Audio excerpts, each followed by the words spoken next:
Namaste. I am Brittany Shanae. Happy New Year's. It is officially 2019. So let's talk about the significance of 2019. Just from a numerological standpoint, we have 2 plus 1 plus 9 plus 0, but all that equals 12. And then in numerology, we will add those two numbers together. So we have 1 plus 2, which equals 3.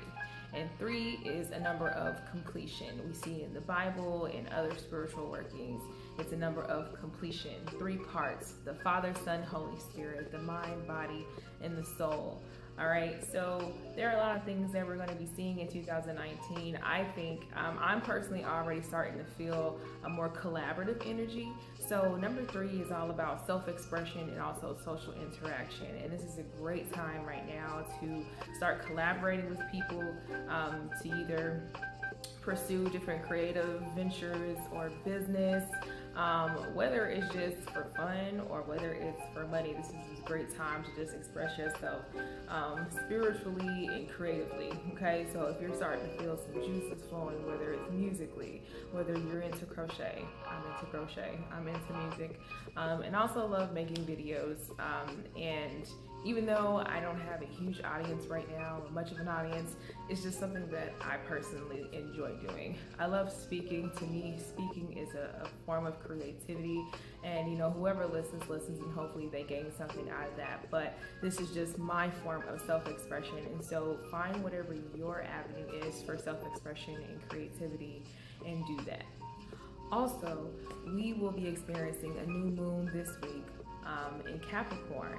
Saturday will be the new moon, and this is a great time to start taking advantage of all of this go-getter energy, because that's exactly what's going on. Capricorn, being an earth sign, is all about groundedness and things of the earthly dimension or the mundane lives, but it's also a very take action type of sign.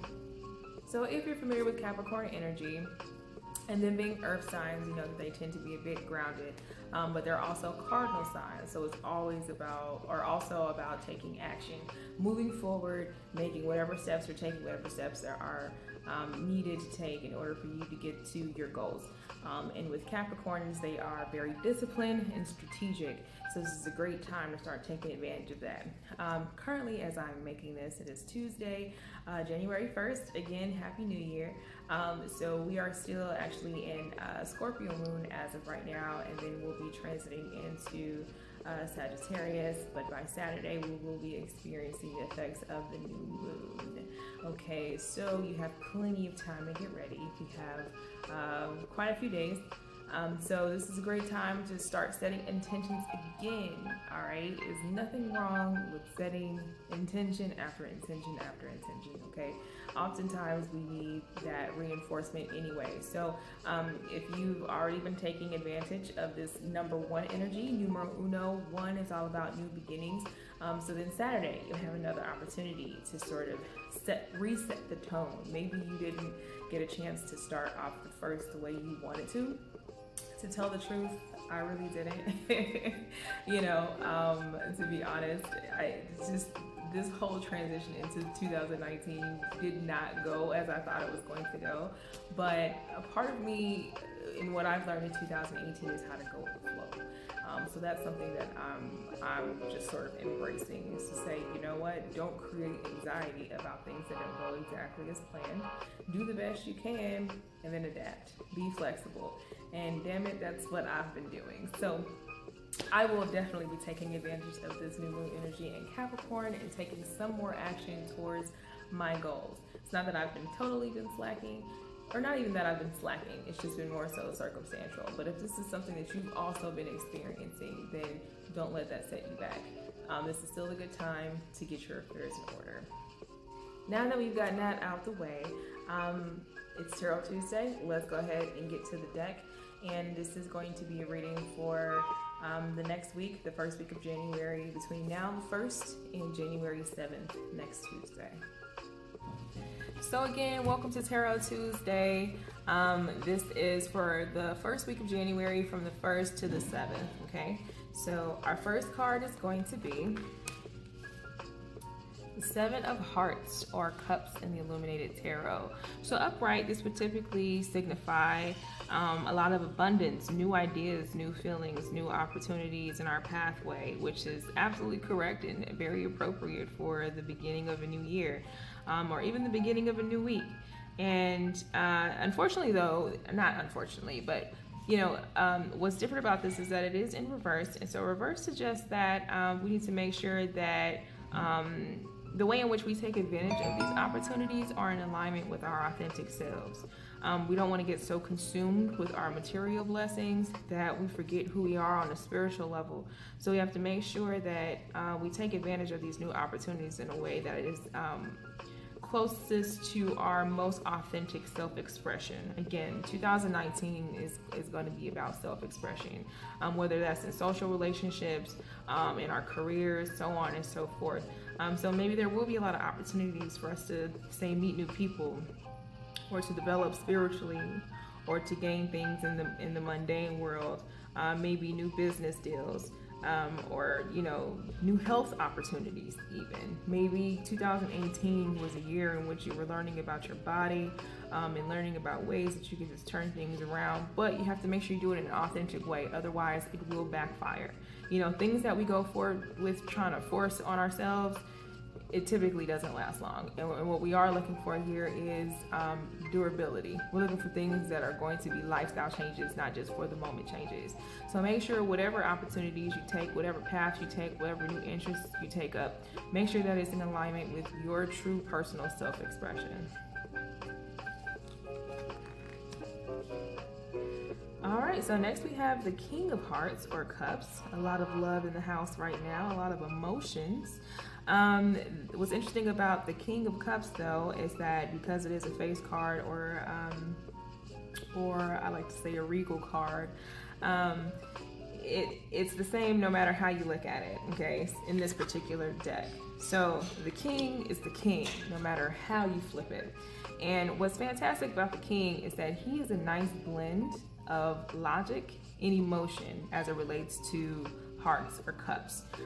He's a balance of that feminine energy, but he also is very much in touch with his heart, okay? He's that mentor, he's that father figure in your life, that spiritual guide, maybe that preacher, maybe that guru, maybe that shaman in your life, or just that really, really, really good friend who knows how to balance their logic with their compassion. Maybe you're this person. Maybe you're called to be a life coach or a yoga instructor, or somebody else out there who's meant to sort of help light the way for other people. Give them that I don't want to say tough love, but give them that upfrontness and sternness that they need, but balancing out with the love and compassion and understanding that they need as well.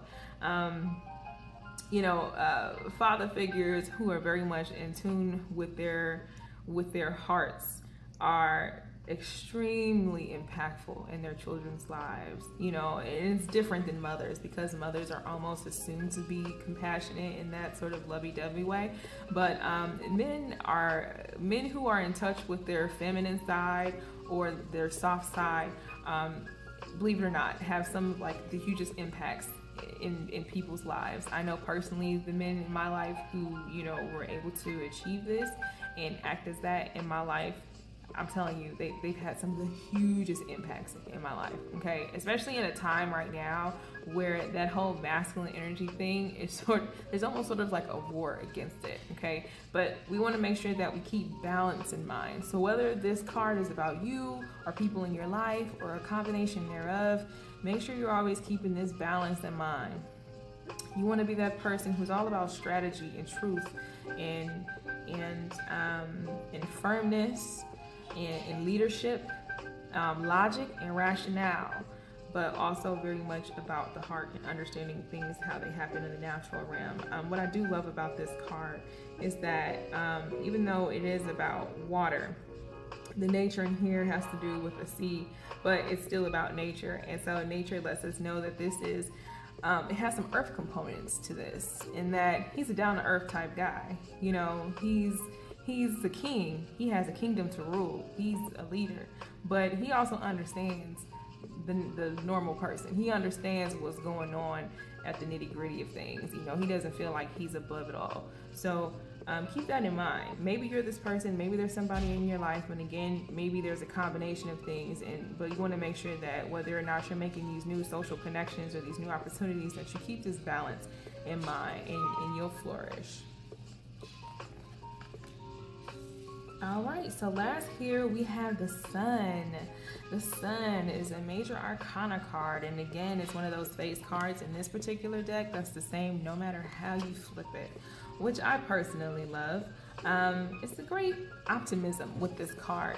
Sun is masculine energy, and it's also a wand card or a club card in this deck as well, which has to do with inner desire and willpower. And what's interesting about the Sun is that, you know, it's the sun. It lights the darkness. It lights the path before us. It's all about joy and energy. Think about the seasons in which the sun is most present. Right now, the sun hasn't been out, at least not where I am here in the Midwest. It's peeked through a tad bit, but not much. And, you know, there's a certain energy that's lacking when the sun isn't visible in the sky and the clouds overshadow and it's cold and it's gray. There's a certain energy that's there, and then the moment the sun comes out, even if it's still cold, even if it's out for 5 minutes or 10 minutes, those 5 to 10 minutes are some of the most enjoyable parts of the day, me personally. There's a radiance. And again, you know, we're entering 2019, understanding that this is a time where we get to express our true authenticity. And the sun does just that. It radiates its true authenticity. It is energy in itself. It's a big ball of energy. And so maybe you're not a bubbly person, and that's not necessarily what this means, or a bright, super energetic person, but there is an energy to you that you're able to utilize that will draw people to you, that will cause growth and shine light and be positive and radiate love and good things and cause things to grow and move upward and onward. It's like a divine power. In fact, it's representative of that divineness. But you know, the sun also helps feminine things to grow, like flowers. That's what's so great about the sunflower to me. The sunflower is one of the most interesting flowers in that in itself, it's almost erect, sort of in a phallus type masculine way, because it's growing towards the sun as many plants do, but it's one of the taller flowers. You know, one of those flowers you kind of can sort of see anywhere, but they grow so tall. But there's such a femininity to it as well, and that is nurtured with that sunshine, with that radiance. So nurture yourself. Keep balance in mind and take advantage of these opportunities with that true authenticity. This is the time of fearlessness right now. Don't be afraid. Do not be afraid. I also want to keep in mind too that numerologically, you know, 7 or 9 are numbers of completion. We have completion and divine completion. And 9 is just a step before 10, which is a whole other level of completion. It's like that final step before the next chapter. It's almost like transcendence, but this is right before that. And so we're definitely entering a time where things are starting to come full circle. All the work we put on ourselves, if you've been putting in work to improve yourself and better yourself spiritually, physically, mentally, 2019, you will start to reap the benefits. And that's why these new opportunities are coming. We just have to make sure that we go about it the right way, that we are our true selves, you know, not just this week, even though this is a weekly reading, but this is about all of 2019, okay? We want to take all of this radiant, abundant, authentic energy with us as we move forward. All right. So if you've been looking at the cards and maybe you have a different interpretation of this, I would be happy to hear what it is that you think. If you're already starting to see some evidence of this in the next couple of days, please drop your comments below. I would love to hear what's going on with you. I will be doing another reading next Tuesday. If you'd like to follow my blog, please do so at www.brittanyshanae.com. And you can follow me on Instagram at Brittany Shanae. That's BrittanyShawnee. All right. I love you all, and I will see you next time. Namaste.